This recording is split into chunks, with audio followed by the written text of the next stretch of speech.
പരിശുദ്ധാത്മാവേ സഹായക, നിരന്തരമെന്നെ സഹായിക്കണേ. നിത്യവും കൂടെ വസിക്കുന്നോനേ, അഭിഷേകത്തിൻ അഗ്നി നിറച്ചിടണേ.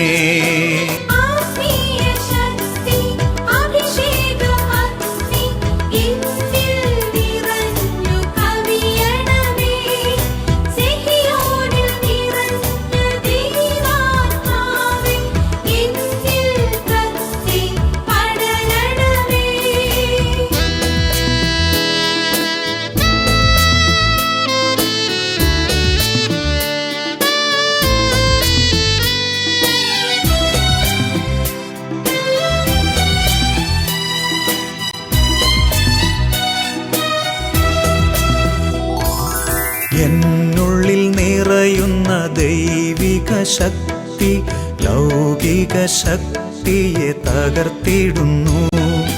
പാപനീതി ന്യായ ബോധ്യങ്ങൾ ഹൃത്തിൽ നിറച്ചെന്നെ അഭിഷേചിക്കൂ.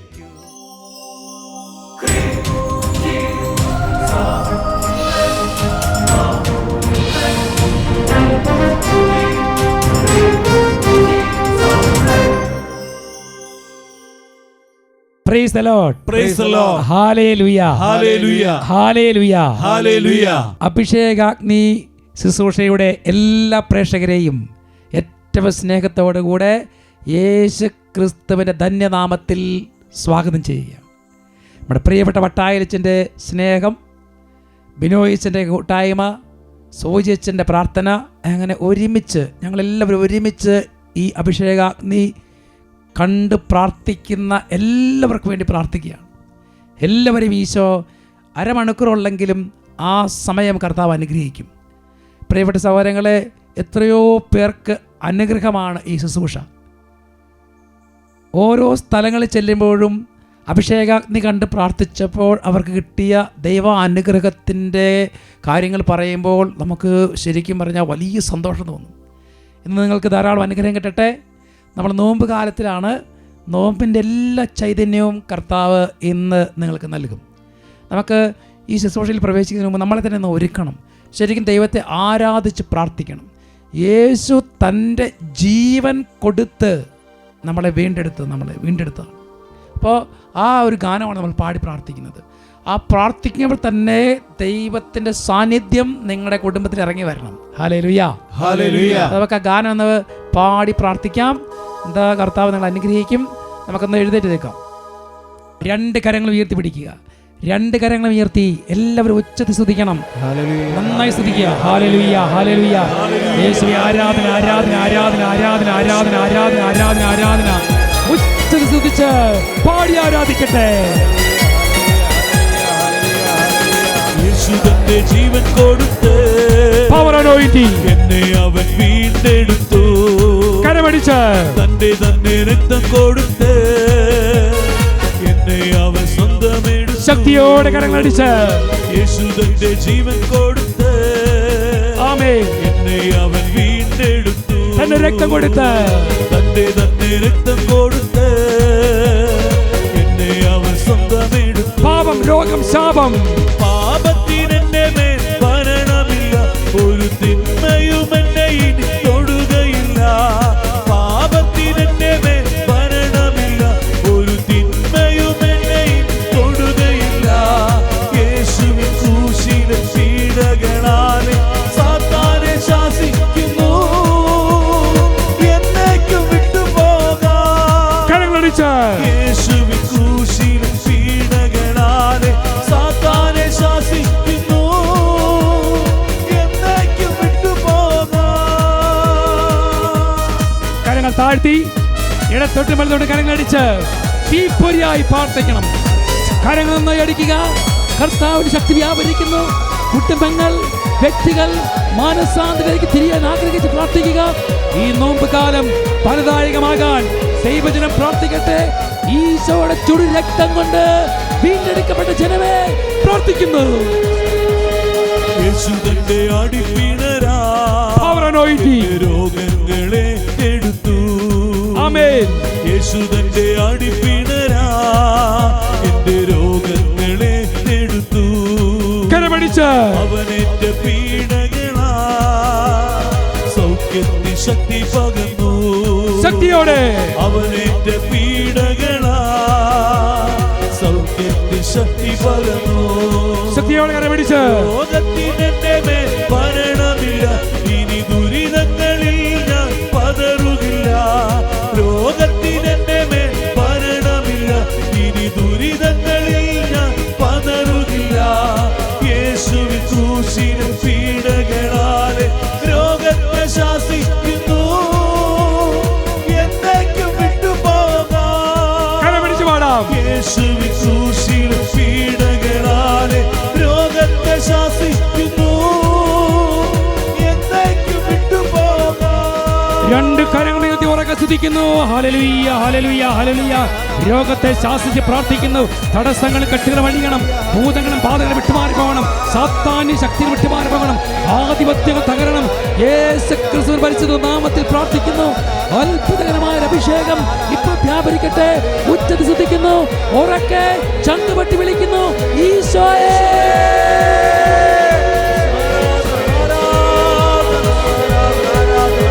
Hallelujah, hallelujah, hallelujah. Hala Hala Hala Hala Hala Hala Hala Hala. ആരാധന ആരാധന ആരാധന ആരാധന ആരാധന. യേശുക്രിസ്തുവിൻ പരിശുദ്ധ നാമത്തിൽ ഓരോ കുടുംബങ്ങളെയും ഇന്നിപ്പോൾ ശുശ്രൂഷയിൽ പങ്കുചെയ്ത ഓരോ മക്കളെയും അനുഗ്രഹിച്ച് പ്രാർത്ഥിക്കുന്നു. കർത്താവിന് കരുണയും സ്നേഹവും എല്ലാവരിലേക്ക് നിറയട്ടെ. പ്രത്യേകിച്ച് രോഗികളിൽ, പ്രത്യേകിച്ച് കുട്ടികളിൽ, കർത്താവ് കുടുംബങ്ങളിൽ, മാതാപിതാക്കളിൽ, സഹോദരന്മാരിൽ ആരൊക്കെ പ്രാർത്ഥിക്കുന്നു അവരുടെ മേൽ കർത്താവിൻ്റെ ശക്തി, അവിടുത്തെ തിരുരക്തത്തിൻ്റെ സാന്നിധ്യം ഇപ്പോൾ വ്യാപരിച്ച് അഭിഷേകം പ്രാപിക്കട്ടെ. Hallelujah, hallelujah. ആരാധന ആരാധന, യേശുവേ ആരാധന ആരാധന, യേശുവേ നന്ദി, യേശുവേ ആരാധന.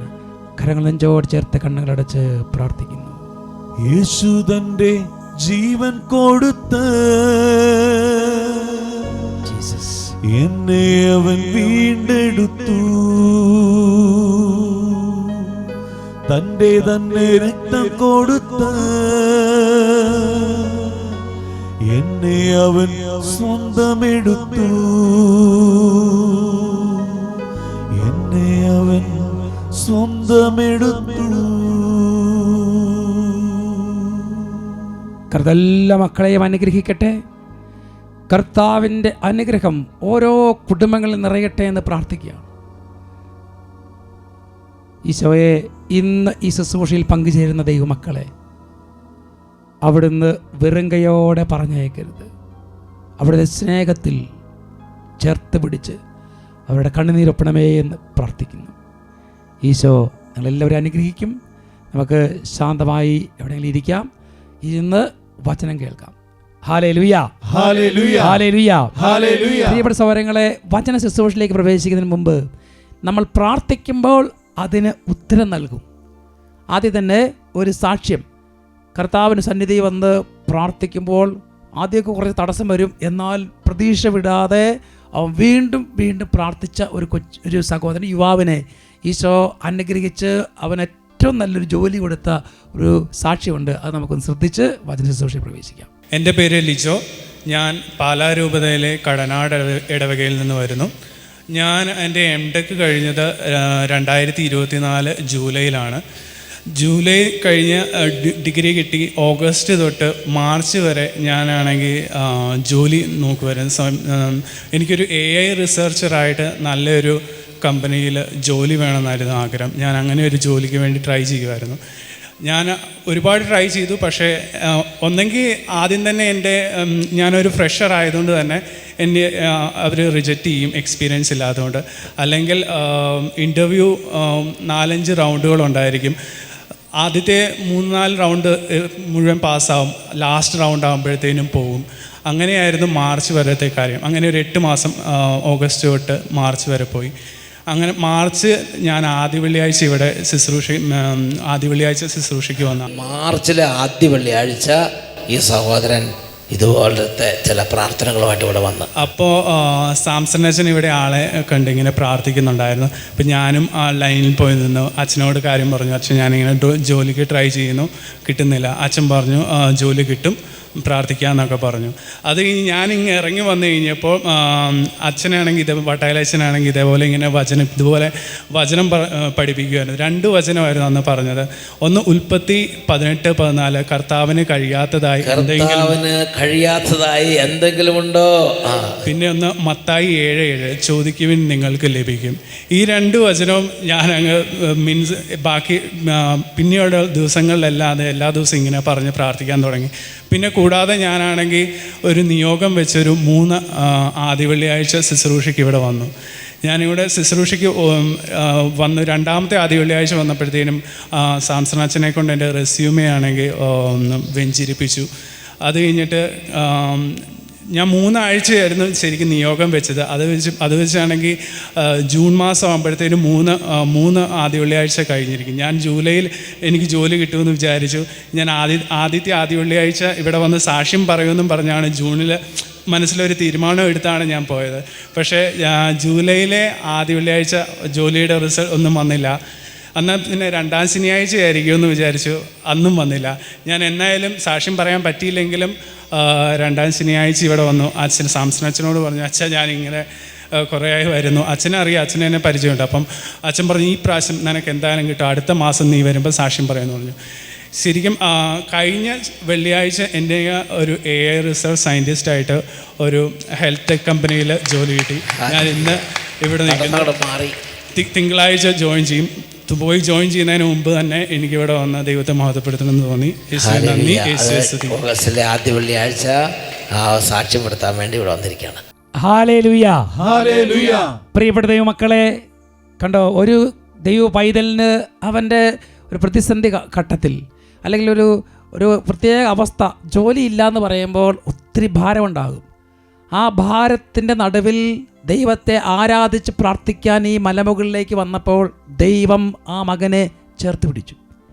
പ്രിയപ്പെട്ട സഹോദരങ്ങളെ, ഇന്ന് ഈ ഞായറാഴ്ച നിങ്ങൾ വചനം കേൾക്കാനായിട്ട് നിങ്ങളിപ്പോൾ ആയിരിക്കുകയാണ്. നമ്മളുടെ ജീവിതത്തിൽ ദൈവം പ്രവർത്തിക്കണമെങ്കിൽ ഒരു കാര്യം നമ്മൾ ചെയ്യണം. എന്താണെന്നറിയാവോ? നമ്മൾ മാനസാന്തരത്തിൻ്റെ വഴിയിലേക്ക് വരണം. അതിനാണ് ശരിക്കും നോമ്പ് കാലം. നമ്മുടെ അവസ്ഥ കണ്ടറിഞ്ഞ് അതിൽ നിന്ന് തിരിച്ചു വരണം. അതുകൊണ്ട് ഇന്ന് നമ്മൾ ചിന്തിക്കുന്ന വിഷയം ഇതാണ്: നികൃഷ്ടമായ അവസ്ഥയിൽ നിന്ന് തിരിച്ചു വരിക. നികൃഷ്ടമായ അവസ്ഥയിൽ നിന്ന് തിരിച്ചു വരിക. 2 തിമോത്തി 2-ാം അധ്യായം 20-21 തിരുലിഖിതങ്ങൾ. 2 തിമോത്തി 2-ാം അധ്യായം 20-21. ഒരു വലിയ ഭവനത്തിൽ സ്വർണം കൊണ്ടും വെള്ളി കൊണ്ടും തീർത്ത പാത്രങ്ങൾ മാത്രമല്ല, മരം, മണ്ണ് ഇവ കൊണ്ട് തീർത്തവയുണ്ടായിരിക്കും. അവയിൽ ചിലത് മാന്യമായ കാര്യങ്ങൾക്കും ചിലത് മാന്യത കുറഞ്ഞ കാര്യങ്ങൾക്കും ഉപയോഗിക്കുന്നു. ഒരുവൻ നികൃഷ്ടമായ അവസ്ഥയിൽ നിന്ന് തന്നെ ശുദ്ധീകരിക്കുന്നെങ്കിൽ അവൻ ശ്രേഷ്ഠമായ ഉപയോഗത്തിന് പറ്റിയതും ഗൃഹനായകന് പ്രയോജനകരവും ഏതൊരു നല്ല കാര്യത്തിനും ഉപയോഗയോഗ്യമായ വിശുദ്ധ പാത്രമാകും. Hallelujah, hallelujah. പ്രിയപ്പെട്ട സഹോദരങ്ങൾ, നമുക്ക് നമ്മളെ തന്നെ വിശുദ്ധീകരിച്ചാൽ നാം മറ്റുള്ളവർക്കും അല്ലെങ്കിൽ നമ്മുടെ സമൂഹത്തിലും കുടുംബത്തിനും ദേശത്തിനും അനുഗ്രഹമായി മാറും, വിശുദ്ധ പാത്രമാക്കി മാറ്റും. അവൻ്റെ നികൃഷ്ടമായ ജീവിതത്തിൽ നിന്ന് തിരിച്ചു വരണം. അതുകൊണ്ട് നമ്മളെ തന്നെ തിരിച്ചറിയാൻ വേണ്ടിയിട്ടുള്ള ഒരു സമയമാണ് നോമ്പ്. പ്രിയപ്പെട്ട സഹോദരങ്ങളെ, ഇന്ന് നമ്മൾ പ്രാർത്ഥിക്കുമ്പോൾ വചനം കേൾക്കുമ്പോഴൊക്കെ നമ്മൾ ഓരോരുത്തർക്കും ചില അവസ്ഥകളുണ്ട്, ചില തഴക്ക ദോഷങ്ങളുണ്ട്, ചില കുറവുകളുണ്ട്, ചില ബലഹീനതകളുണ്ട്. എല്ലാ മനുഷ്യർക്കും ഉണ്ട്. അപ്പോൾ അത് തിരിച്ചറിഞ്ഞ് അതിനെ മനസ്സിലാക്കി അതിൽ നിന്നൊരു വിടുതൽ പ്രാപിക്കണം. 2 ദിനവൃത്താന്തത്തിൽ 7-ാം അധ്യായം 14-ാമത്തെ തിരുലിഖിതം, 2 Chronicles chapter 7 verse 14. എൻ്റെ നാമം പേറുന്ന എൻ്റെ ജനം എന്നെ അന്വേഷിക്കുകയും തങ്ങളെ തന്നെ എളിമപ്പെടുത്തി പ്രാർത്ഥിക്കുകയും തങ്ങളുടെ ദുർമാർഗ്ഗങ്ങളിൽ നിന്ന് പിന്തിരികുകയും ചെയ്താൽ ഞാൻ സ്വർഗത്തിൽ നിന്ന് അവരുടെ പ്രാർത്ഥന കേട്ട് അവരുടെ പാപങ്ങൾ ക്ഷമിക്കുകയും അവരുടെ ദേശം സമ്പുഷ്ടമാക്കുകയും ചെയ്യും. പ്രിയപ്പെട്ട സഹോദരങ്ങളെ, ഈ 2 വചനങ്ങൾ നമുക്ക് കർത്താവ് എങ്ങനെയാണ് അനുഗ്രഹിക്കുന്നത്? സർവ്വജനതകളോടും കർത്താവ് പറയാം, ക്രിസ്ത്യാനിയോട് മാത്രമല്ല. നിങ്ങൾ ദുർമാർഗ്ഗങ്ങളിൽ നിന്ന് പിന്തിരിയണം, പാപങ്ങൾ ഉപേക്ഷിക്കണം. അപ്പോഴാണ് സ്വർഗത്തിൽ നിന്ന് താൻ പ്രാർത്ഥന കേട്ട്, നമ്മുടെ പ്രാർത്ഥന കേട്ട് ദൈവം അനുഗ്രഹിക്കുന്നത്. സ്വർഗത്തിൽ നമ്മുടെ പ്രാർത്ഥന എത്തി അത് ഫലം ചൂടണമെങ്കിൽ നമ്മുടെ ദുഷ്ടതയും നമ്മുടെ കപടതയും വഞ്ചനയും എല്ലാം മാറ്റിവെക്കണം. ആവശ്യമില്ലാത്ത വേണ്ട, അല്ലേ? നമ്മൾ നല്ല പാത്രങ്ങളാകണം. ഒരു പാത്രം നമ്മളെടുത്ത് നോക്കുമ്പോൾ നമുക്കറിയാം, എല്ലാ പാത്രത്തിലും നമ്മൾ ഭക്ഷണം കഴിക്കില്ല. വൃത്തിയുള്ളതും കഴുകി വെടിപ്പാക്കപ്പെട്ട പാത്രത്തിൽ നമ്മൾ ഭക്ഷണം കഴിക്കുകയുള്ളൂ, അതിൽ നമ്മൾ വിളമ്പുകയുള്ളൂ. അല്ലെങ്കിൽ എന്താ പറയുക, വൃത്തികെട്ട ഒരു പാത്രത്തിൽ അല്ലെങ്കിൽ അഴുക്ക് നിറഞ്ഞ ഒരു പാത്രത്തിൽ ഭക്ഷണം വിളമ്പി തന്നാൽ നമ്മളത് കഴിക്കില്ല. വിശപ്പുണ്ടെങ്കിൽ പോലും കഴിക്കാൻ തോന്നില്ല. അപ്പം നമ്മളാകുന്ന ഓരോ വ്യക്തികളെയും നമ്മുടെ ശരീരത്തെയും മനസ്സിനെയും ക്ലിയർ ആക്കണം. അപ്പോഴാണ് സ്വർഗം പ്രാർത്ഥന കേൾക്കുകയുള്ളൂ. മക്കൾക്ക് വേണ്ടി മാതാപിതാക്കൾ പ്രാർത്ഥിക്കുന്നു, കുടുംബത്തിന് വേണ്ടി എന്താ പറയുക മാതാപിതാക്കൾ പ്രാർത്ഥിക്കുന്നു, അല്ലെങ്കിൽ സഹോദരന്മാർ പ്രാർത്ഥിക്കുന്നു, അതുപോലെ ജോലിക്ക് വേണ്ടി പ്രാർത്ഥിക്കുന്നു, വിദേശത്തേക്ക് പോകാൻ വേണ്ടി പ്രാർത്ഥിക്കുന്നു, ഈ നാട്ടിൽ ജോലിക്ക് വേണ്ടി പ്രാർത്ഥിക്കുന്നു, ഒരു വീടിന് വേണ്ടി പ്രാർത്ഥിക്കുന്നു. ഇങ്ങനെ പല നിയോഗങ്ങളും പ്രാർത്ഥനകളും പല നാളുകളായി ദിവസങ്ങളായി നിങ്ങൾ അഭിഷേകാഗ്നി മറ്റു സ്ഥലങ്ങളിലെല്ലാം പോയി പ്രാർത്ഥിക്കുക. പക്ഷേ ദൈവം പ്രവർത്തിക്കുന്നില്ല. നിങ്ങളാകുന്ന ശരീരം അല്ലെങ്കിൽ നിങ്ങളൊരു പാത്രമാണെന്ന് ചിന്തിക്കുക. ആ പാത്രത്തിൽ ഇരിക്കുന്ന അഴുക്ക് പോലെ നമ്മുടെ ശരീരത്തിൽ ഏതെങ്കിലും വിധത്തിലുള്ള പാപത്തിൻ്റെ അഴുക്കുകൾ പറ്റിപ്പിടിച്ചിരിപ്പുണ്ടെങ്കിൽ പ്രിയപ്പെട്ട ദൈവമക്കളെ, നമ്മളെ ദൈവം അനുഗ്രഹിക്കുകയില്ല. നിങ്ങൾ പ്രാർത്ഥിക്കുമ്പോൾ സ്വർഗം പ്രാർത്ഥന കേൾക്കുകയില്ല. പാത്രം ക്ലിയർ ആയിരിക്കണം. Hallelujah, hallelujah. പ്രിയപ്പെട്ട സഹോദരങ്ങളെ, അങ്ങനെ നമ്മളെ തന്നെ ക്ലിയർ ആക്കുമ്പോൾ നമ്മുടെ പാപങ്ങൾ ക്ഷമിച്ച് കർത്താവ് നമ്മളോട് കരുണ കാണിക്കും. കർത്താവ് നമ്മളോട് അവിടുത്തെ സ്നേഹം മുഴുവൻ നിറയ്ക്കും. പിന്നെ കർത്താവ് നിൻ്റെ കഴിഞ്ഞ കാലത്തെക്കുറിച്ചോ നീ കഴിഞ്ഞ കാലത്തെ അവസ്ഥയെക്കുറിച്ച് ചിന്തിക്കില്ല. എഫെസ്യർക്കെഴുതിയ ലേഖനത്തിൽ 4-ാം അധ്യായം 32-ാമത്തെ ലിഖിതം, ദൈവം ക്രിസ്തു വഴി നിങ്ങളോട് ക്ഷമിച്ചതുപോലെ നിങ്ങളും പരസ്പരം ക്ഷമിച്ചും കരുണ കാണിച്ചും ഹൃദയാർദ്രതയോടെ പെരുമാറണം. അങ്ങനെ നമ്മളെ തന്നെ എല്ലാ കുറവുകളും ഏറ്റുപറഞ്ഞ് ക്ഷമിച്ചും സ്നേഹിച്ചും ഈ ഭൂമിയിൽ ജീവിക്കുമ്പോൾ പ്രിയപ്പെട്ട സഹോദരങ്ങളെ, അവിടെ സ്വർഗം താഴത്തേക്ക് ഇറങ്ങി വരും. പരിശുദ്ധാത്മൻ്റെ അഭിഷേകം ഉണ്ടാകും. ഇന്ന് മനുഷ്യന് എന്താ പറയുക, ഇന്ന് മനുഷ്യന് അവനെക്കുറിച്ച് തന്നെ ഒരു ചിന്തയില്ല. അവൻ്റെ ജീവിതത്തിൽ എന്ത് സംഭവിച്ചാലും കുടുംബങ്ങളെക്കുറിച്ചോ വ്യക്തികളെക്കുറിച്ചോ മക്കളെക്കുറിച്ചോ ഒരു ചിന്തയില്ല. എല്ലാവരും ടോപ്പായിട്ട് എത്തണം. പക്ഷേ തങ്ങളെ തന്നെ വിശദീകരിക്കാനോ തങ്ങളുടെ കുറവുകളെ തിരിച്ചറിയാനോ ഒരു മനുഷ്യന് താല്പര്യമില്ല. പ്രിയപ്പെട്ട സഹോദരങ്ങൾ, ധ്യാന കേന്ദ്രത്തിൽ വരുമ്പോൾ, വചനം കേൾക്കാൻ വരുമ്പോൾ, കൺവെൻഷൻ മന്ദിരത്തിൽ വരുമ്പോൾ അവിടെ ശക്തമായിട്ട് പാപത്തെക്കുറിച്ചോ അല്ലെങ്കിൽ നിങ്ങളുടെ ജീവിതത്തെക്കുറിച്ചോ ശക്തമായിട്ട് ഒരാൾ പ്രസംഗിച്ചാൽ ആ വചനം കേൾക്കാനോ ആ പ്രസംഗം കേൾക്കാനോ ആൾക്കാർക്ക് താല്പര്യമില്ല. മനുഷ്യന് അനുഗ്രഹം മാത്രം മതി. തങ്ങളെ തന്നെ വിശദീകരിച്ച് ഈ ലോകത്തിൽ വിശുദ്ധമായി ജീവിക്കണമെന്ന് ഒരാൾക്കും താല്പര്യമില്ല. കാരണം അത്രയേറെ ദൈവമക്കളെ പിശാച് പിടിച്ചിരിക്കുകയാണ്. ഇന്ന് കാണുന്ന മീഡിയയും അവൻ കേൾക്കുന്ന പാട്ടുകളും ശുശ്രൂഷകളും സിനിമകളും ഇതെല്ലാം അവനെ ദൈവത്തിൽ നിന്ന് അകറ്റിക്കളയാണ്. ദൈവവചനം കേൾക്കാനോ പ്രാർത്ഥിക്കാനോ തങ്ങളെ തന്നെ വിശദീകരിക്കാനോ അവന് താല്പര്യമില്ല. പ്രിയപ്പെട്ട സഹോദരങ്ങളെ, ക്ഷമിച്ചും പൊറുത്തും നമ്മളെ തന്നെ വിശദീകരിച്ചും ജീവിക്കാൻ മാത്രമേ സ്വർഗം നമ്മുടെ പ്രാർത്ഥന കേൾക്കുകയുള്ളൂ. അതുകൊണ്ട് ഒന്നിനെക്കുറിച്ച് നിങ്ങൾക്ക് ഉത്കണ്ഠ വേണ്ട. മാത്സര്യമോ അല്ലെങ്കിൽ എന്താ പറയുക, ഇതെന്ത് സംഭവിക്കും, ഇതെങ്ങനെ കിട്ടും എന്ന് ചിന്തിക്കേണ്ട ആവശ്യമില്ല. നമ്മൾ കർത്താവിന് സന്നിധി ക്ലിയർ ആകുക. ഫിലിപ്പിയർക്കെഴുതിയ ലേഖനത്തിൽ 2-ാം അധ്യായം 3-4 തിരുലിഖിതങ്ങൾ, മാത്സര്യമോ വ്യർത്ഥാഭിമാനമോ മൂലം നിങ്ങൾ ഒന്നും ചെയ്യരുത്, മറിച്ച് ഓരോരുത്തരും താഴ്മയോടെ മറ്റുള്ളവരെ തങ്ങളെക്കാൾ ശ്രേഷ്ഠരായി കരുതണം. ഓരോരുത്തരും സ്വന്തം താല്പര്യം മാത്രം നോക്കിയാൽ പോരാ, മറിച്ച് മറ്റുള്ളവരുടെ താല്പര്യം നോക്കണം. നമ്മളിങ്ങനെ ഈ ലോകത്ത് ജീവിക്കുമ്പോൾ, കുടുംബത്തിൽ ജീവിക്കുമ്പോൾ നമ്മുടെ തന്നെ കാര്യം നോക്കിയാൽ പോരാ. നമുക്കിന്ന് സ്വാർത്ഥനാണ്.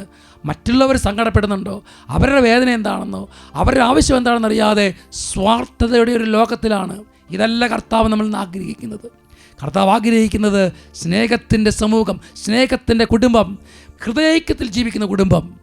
പ്രിയപ്പെട്ട സഹോദരങ്ങളെ, കർത്താവ് ഈ രാത്രിയിൽ നിങ്ങളോട് സംസാരിക്കുകയാണ്. നിങ്ങളുടെ ജീവിതത്തെ വിശദീകരിക്കുക. അപ്പോസ്തല പ്രവർത്തനം 20-ാം അധ്യായം 24-ാമത്തെ ലിഖിതം, എന്നാൽ എൻ്റെ ജീവൻ ഏതെങ്കിലും വിധത്തിൽ വിലപ്പെട്ടതായി ഞാൻ കണക്കാക്കുന്നില്ല. എൻ്റെ ഓട്ടം പൂർത്തിയാക്കണമെന്നും ദൈവത്തിൻ്റെ കൃപയുടെ സുവിശേഷത്തിന് സാക്ഷ്യം നൽകാൻ കർത്താവായ യേശു ക്രിസ്തുവിൽ നിന്ന് ഞാൻ സ്വീകരിച്ചിട്ടുള്ള ദൗത്യം നിർവഹിക്കണമെന്ന് മാത്രമേ ഞാൻ ആഗ്രഹിക്കുന്നുള്ളൂ. കർത്താവ് എന്താണോ എന്നിൽ നിന്ന് ആഗ്രഹിക്കുന്നത്, ഈ ലോകത്തിൽ മനുഷ്യൻ എത്ര നാളുണ്ടാവും?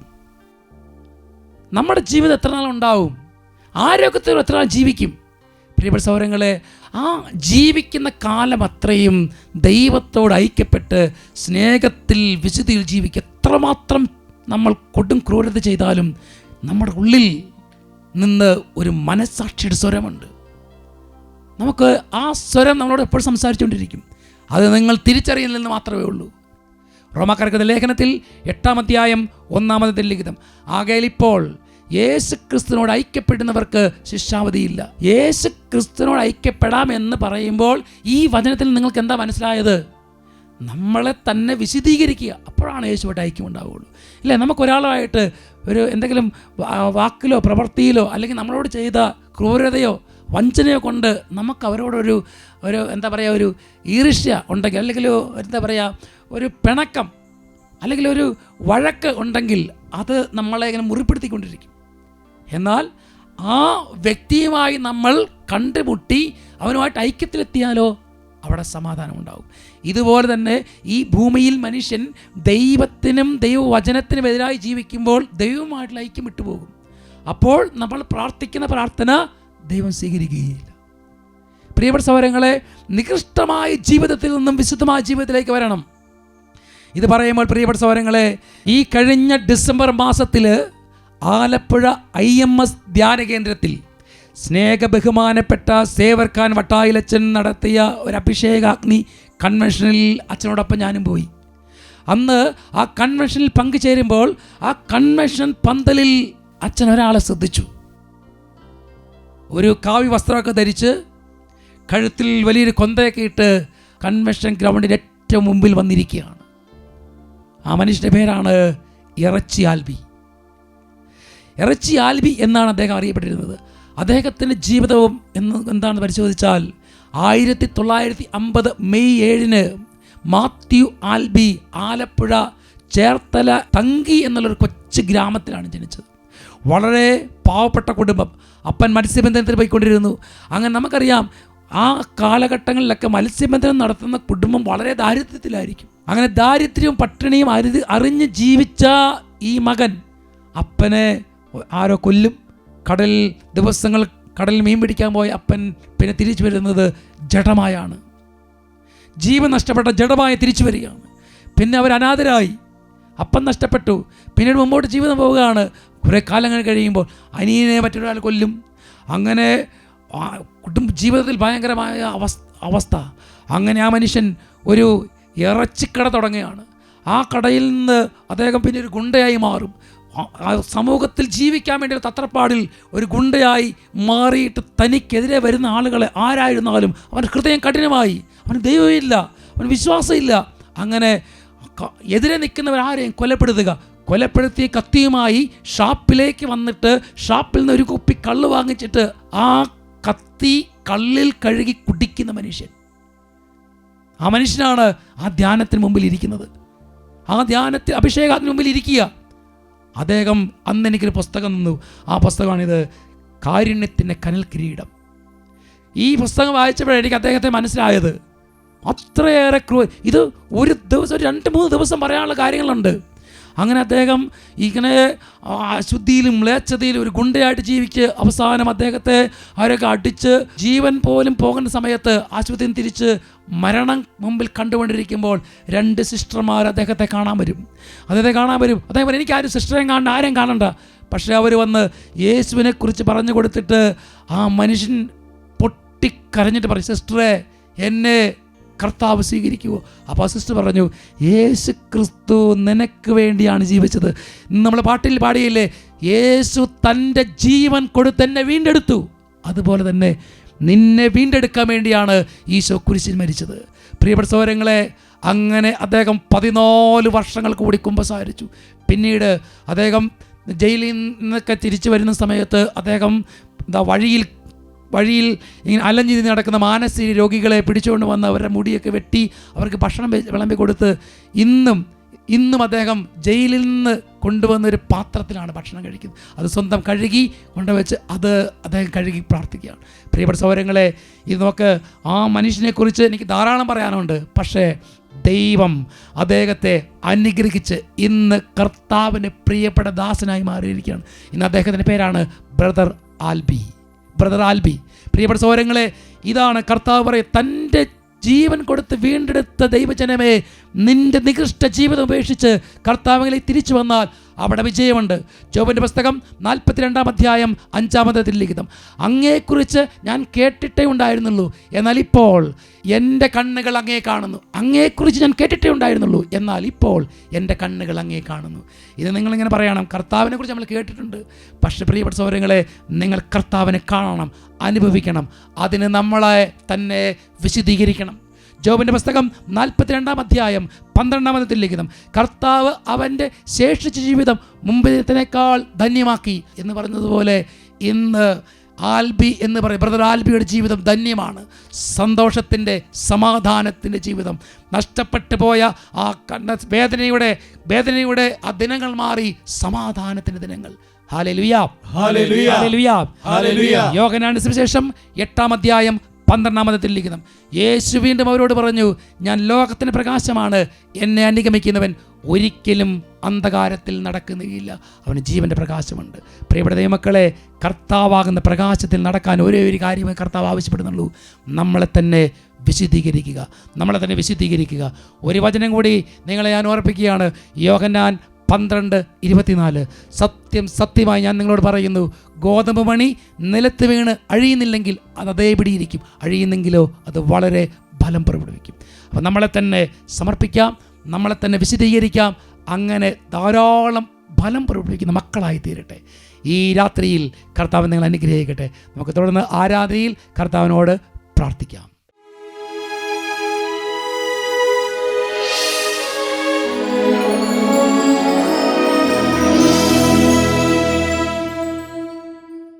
പ്രിയപ്പെട്ട സഹോദരങ്ങളെ, കേട്ട വചനങ്ങളെ നമുക്കൊരിക്കൽ കൂടി ധ്യാനിക്കാം.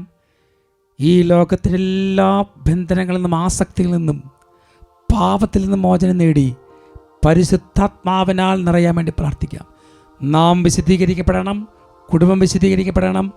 ലോക അരൂപിയിൽ നിന്ന് വിട്ടുമാറി ആത്മാവിൻ്റെ അഭിഷേകം സ്വീകരിക്കാൻ വേണ്ടി നമുക്ക് ഒരുങ്ങാം. 2 കരങ്ങൾ ഉയർത്തി പിടിക്കാം. കരങ്ങൾ ഉയർത്തി എല്ലാവരും ഉച്ചത്തിൽ സ്തുതിക്കുന്ന സമയത്ത് യേശു നാമത്തെ വിളിക്കുമ്പോൾ ഈശോ നിങ്ങൾ ഓരോരുത്തരും അനുഗ്രഹിക്കും. സ്വരമുയർത്തി ഉച്ചത്തിൽ വിളിച്ച് പ്രാർത്ഥിക്കട്ടെ.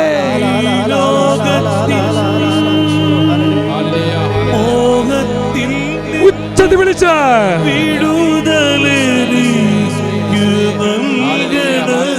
യേശുവേ ചങ്കുപൊട്ടി പ്രാർത്ഥിക്കുക. യേശുവേ പ്രീതിയുള്ളവനാ, യേശുവേ അപ്പാ വിശുദ്ധീകരിച്ചിടണേ.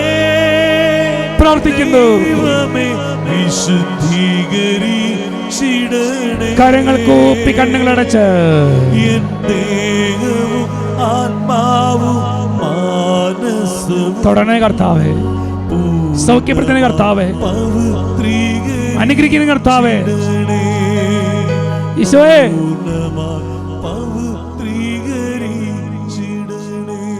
പ്രാർത്ഥിക്കുന്നു.